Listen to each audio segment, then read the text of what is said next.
Bom dia, pessoal. Bom dia, professoras. O nosso grupo hoje vai explicar sobre cromatografia e eletroforese de aminoácidos. O grupo é composto pela Isabela Mergulhão, Luana Tavares, Nicole Almeida e Sofia Menotti, que sou eu. Pode passar. Bom, começando pela etimologia da palavra eletroforese, a parte eletro vem do uso da eletricidade e a parte forese vem do movimento e da migração. A eletroforese, em geral, é uma técnica de separação de moléculas que se baseia no princípio de migração de íons em campo elétrico, ou seja, vai se basear nas cargas das moléculas. Pode passar. Em específico, a eletroforese dos aminoácidos, ela vai separar diferentes aminoácidos por meio das cargas, por meio de da escolha de uma solução tampão ideal. Pode passar. Então, como que funciona a eletroforese de aminoácidos? Primeiramente, o ponto isoelétrico de um aminoácido é quando a quantidade de cargas positivas é igual à quantidade de cargas negativas, e aí a carga líquida do aminoácido vai ser nula. Mas analisando a eletroforese, é preciso fazer a análise do pH e desse ponto isoelétrico de cada aminoácido. Então, se o pH for inferior ao ponto isoelétrico, elas adquirirão uma carga positiva. E aí, o aminoácido vai migrar para o polo negativo. Se for superior ao ponto isoelétrico do aminoácido, ele vai adquirir uma carga negativa. E aí, ele vai migrar para o polo positivo. Lembrando que o polo negativo é o cátodo e o positivo é o ânodo. E se o pH for igual ao ponto isoelétrico do aminoácido, ele vai adquirir uma carga nula. Então, ele não vai sair da origem, não vai migrar. Pode passar. Para exemplificar o que eu acabei de explicar, a gente tem aqui uma separação de aminoácidos da lisina, serina e glutamato. A gente pode ver que na origem, onde a serina está, o pH da solução é 6 e a origem é onde a serina está. A serina, ela não migra porque ela adquire uma carga nula, porque seu ponto isoelétrico é 5,68. Então, ela é bem próximo do 6. Então, ela não adquire nenhuma carga. Já a lisina, ela adquire uma carga mais 1 porque o seu ponto isoelétrico é 9,74. Então, é bem acima do pH 6 e ela migra para o cátodo, que é o polo negativo. Já o glutamato, ele adquire uma carga menos 1, porque ele tem um ponto isoelétrico de 3,22, e então ele migra para o polo positivo, que é o ânodo, porque o seu ponto isoelétrico é maior que o pH 6. Pode passar.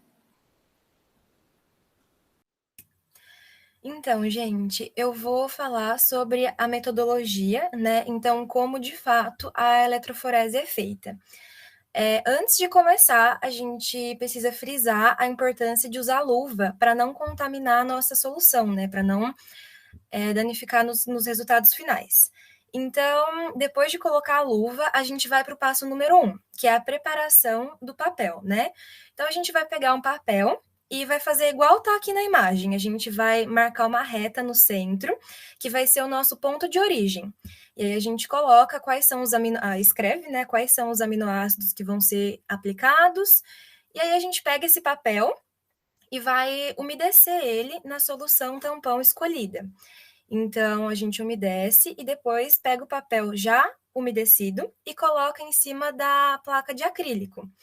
E aí a gente pega um papel higiênico e dá uma secadinha bem de leve na parte onde vai ser aplicada os aminoácidos.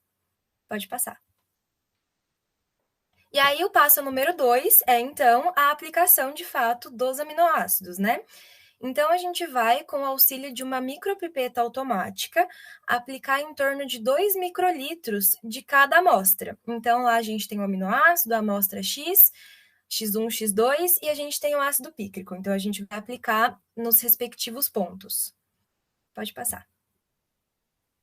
E aí o passo número 3, então, é o desenvolvimento da eletroforese e a revelação. Então, a gente vai pegar esse papel, já com os aminoácidos aplicados, e vamos colocar ele numa cuba, em contato com um solvente, e é bem importante que todo o papel esteja em contato com o solvente, porque é através dele que vai ter a passagem da corrente elétrica. Então, a gente coloca em contato com o solvente e aplica uma voltagem de 150 volts. Né? Depois a gente interrompe a eletroforese, retira o papel do solvente e vamos colocar ele numa estufa para secar a 80 graus Celsius. Quando acabar de secar, a gente vai notar que não tem nada, vai ter só uma manchinha amarela, que vai ser o nosso ácido pícrico, que ele é o padrão, né? O ácido pícrico, ele tem uma cor amarelada, então ele vai servir para a gente ver quando houve de fato a eletroforese, né? Porque ele vai migrar. Só que os aminoácidos, eles não têm cor. Então, a gente vai precisar borrifar uma solução reveladora, que é composta por ninidrina e etanol. Então, a gente borrifa e coloca de novo na estufa até aparecer, de fato, as manchas, né? Correspondente aos aminoácidos. Pode passar. E aí, esse vai ser nosso resultado final. Então, essa mancha amarela, ela vai surgir antes da solução, né? Da gente aplicar a solução reveladora, que é o ácido, né? O ácido pícrico. E essas manchas em tom violeta são os aminoácidos que a gente colocou lá no início, aí ficaram transparentes, e aí a gente aplica a solução reveladora, coloca para secar, e aí esse é o nosso resultado final. Pode passar.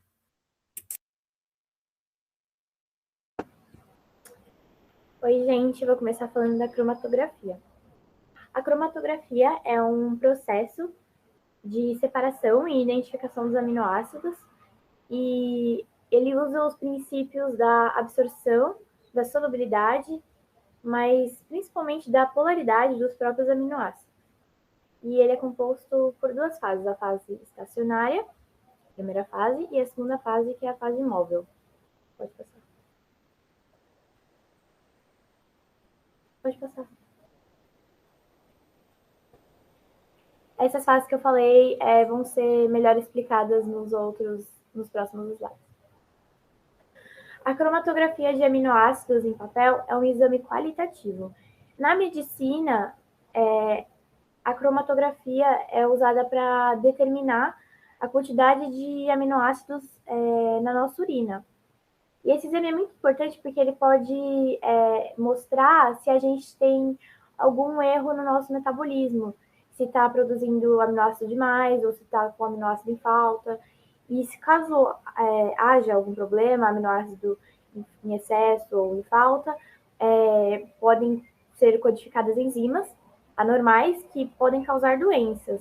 Eu trouxe 2 exemplos de doenças aqui, que podem ser diagnosticadas pelo processo de cromatografia, que é a doença de Hartnup, que é causada pela falta de triptofano, que é um aminoácido muito importante. A falta de triptofano no nosso organismo impede que a gente produza niacinamida em quantidade suficiente. E pode causar essa doença, que tem como sintoma principal manchas vermelhas no corpo, como está mostrado na imagem.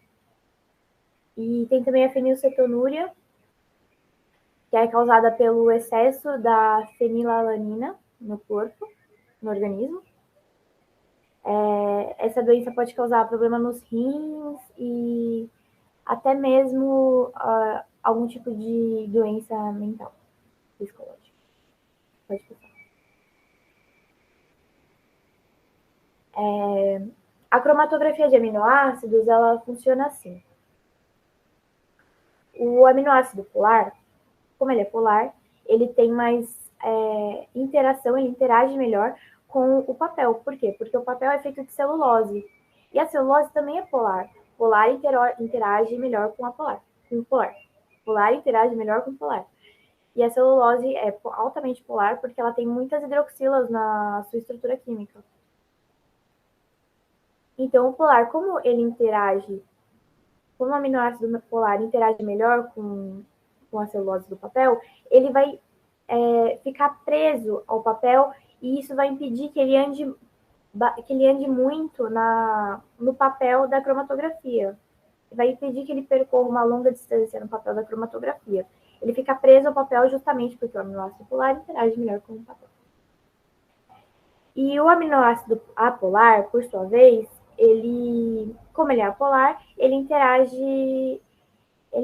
por ser apolar, né? Ele interage melhor com o solvente, que também é apolar, porque tem muitos hidrocarbonetos na sua estrutura química. Como ele interage melhor com o solvente, ele vai percorrer uma distância maior no papel da cromatografia, no papel usado na cromatografia. Justamente porque ele não está preso ao papel, porque ele não interage quase nada com o papel. É por isso que ele anda mais que o aminoácido polar. É assim que a gente faz a diferenciação e a identificação de cada aminoácido. Esse é mais polar, esse é o mais apolar, o que andou mais é o mais apolar, o que andou menos é o polar. E é assim que funciona esse processo. Pode passar. O primeiro passo para fazer a cromatografia é usar o papel de Whatman. Nele a gente tem que traçar uma reta que a gente considera sendo a origem. E acima dessa reta, depositar, gotejar, né, amostras dos aminoácidos com uma distância de 3,5 cm entre cada amostra.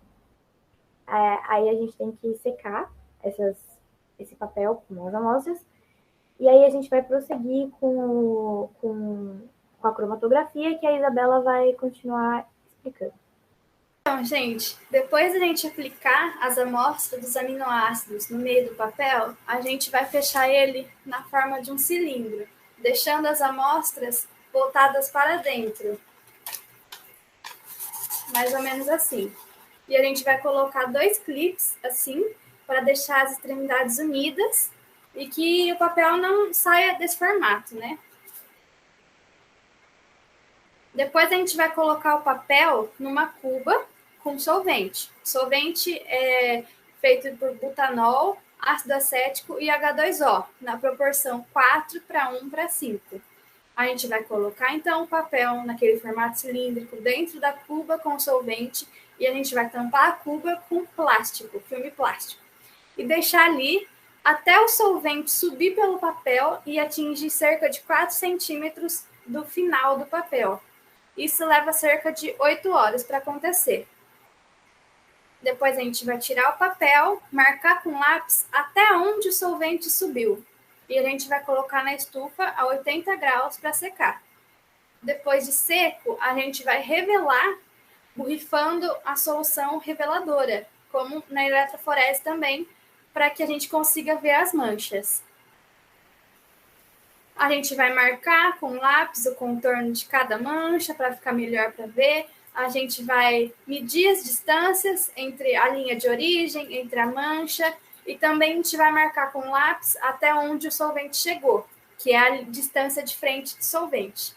E aí o fator de retardo ou fator de retenção é calculado da seguinte forma: é a distância até onde o solvente chegou sobre a distância da amostra. Aqui a gente tem um desenho explicando, como a Lu disse, o aminoácido que ele é menos polar, ou seja, que ele é mais apolar, ele age mais, ele interage mais com o solvente, então ele consegue subir junto com o solvente pelo papel, né? Ele tem uma distância maior da origem. E o aminoácido que ele é mais polar, ele interage mais com o papel de celulose, então ele não migra muito, ele fica bem pertinho da origem. Então, agora a gente vai para a resolução dos exercícios referente à eletroforese e cromatografia. Então, vamos começar pelo exercício da esquerda, que é sobre eletroforese. Então, a gente tem eletroforese dos aminoácidos aí citados em solução tampão pH 6. E aí, a primeira coisa que está pedindo para a gente é para identificar o cátodo e o ânodo correspondente à letra A e B. Então, como que a gente vai fazer isso? A gente conhece, né, a manchinha amarela que está ali na imagem, que é o ácido pícrico. Como ele é um ácido, ele vai doar prótons. Se ele doa prótons, ele fica com a carga negativa. E se ele fica com a carga negativa, ele vai migrar para o polo positivo. Então, o lado que o ácido pícrico está migrando é o lado positivo. Então, a gente chega à conclusão que o lado B é o ânodo que é o lado positivo. E aí, por dedução, o A, então, vai ser o cátodo, que é o lado negativo. Aí a segunda coisa pede para identificar os aminoácidos correspondentes às amostras 1, 2, 3 e 4. Então, para isso, a gente vai ter que olhar tanto para o pH da solução, né, o pH tampão, quanto para o PI dos aminoácidos em questão. Então, o pH é 6. Os dois aminoácidos que não migraram, que estão aqui no meinho, né, na origem, vão ter, então, o PI próximo a 6. E, assim, vamos olhar aqui para a imagem, né? Queria fazer uma correção que a professora editou depois. A valina, ela tá aqui com um PI 6,05, mas a valina, na real, ela tem um PI de 5,97, tá? Então, só isso mesmo. As duas bolinhas, então, que estão aqui no ponto de origem, correspondente ao 2 e 3, vão ser a valina e a alanina, porque elas têm o PI próximo a 6, ou seja, elas vão ter uma carga nula e não vão migrar para lugar nenhum. Aí, o número 1, ele vai migrar para a esquerda. Então, ele vai migrar para o lado A, que é o cátodo, o lado negativo. Então, se ele migra para o lado negativo, significa que ele tem uma carga positiva. Então, é a lisina, né? Porque a lisina ela tem um PI maior do que o pH. Então, ela vai ter uma carga positiva. A lisina ela tem um PI de 9,74 e o pH é 6. Então, o último, né, o que sobrou, é o ácido aspartico, que tem um PI de 2,77, ou seja, é menor do que o pH, além dele ser um ácido, né? Então, novamente, ele doa prótons, fica com a carga negativa e migra para o polo positivo, que no caso é o B. Então, retomando, a lisina fica como número 1, a valina número 2, a alanina número 3 e o ácido aspartico, por fim, é o número 4. Eu vou explicar o outro exercício, que é de cromatografia. Esse exercício, ele pede para a gente identificar as bolinhas em cada coluna, qual aminoácido é cada bolinha. E a primeira bolinha, a da coluna 1, é a valina. Por quê? Porque se você reparar, ela é a que mais se distanciou do ponto de origem, da linha de origem. E por quê? Porque se você olhar na estrutura dos aminoácidos ali do lado, você vai ver que a valina é a que tem mais hidrocarbonetos. Logo, é o aminoácido mais apolar que tem aí. Por isso que ela é a que está mais distante. É a bolinha que está mais distante, é a valina. O ácido aspartico e a lisina são a bolinha 3 e 4. Por quê? Porque se você olhar na estrutura, você vai ver que eles têm em seus grupos R dos aminoácidos, você vai ver que eles são os mais polares, são os aminoácidos mais polares que estão aí dentre os 4. Por isso que eles mal se movem, eles ficaram praticamente na linha de origem. Eles não se moveram dali. Por isso que a bolinha na coluna 3 e 4, as bolinhas são lisina e ácido aspartico. E a alanina, ela é menos apolar que a valina, mas é mais apolar que a lisina e que o ácido aspartico.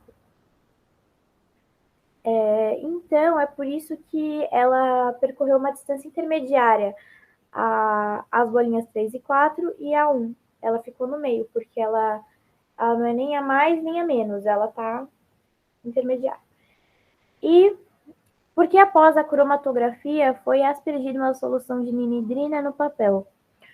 A ninidrina reage com o grupo amino dos aminoácidos, por isso a coloração. E é isso. Bom, gente, então para fechar, aqui a gente tem as nossas fontes, de onde a gente fez nossa pesquisa para poder realizar o trabalho. E a gente quer agradecer a atenção de todo mundo. Espero que vocês tenham gostado e entendido. E estamos abertas às dúvidas. Obrigada. Obrigada.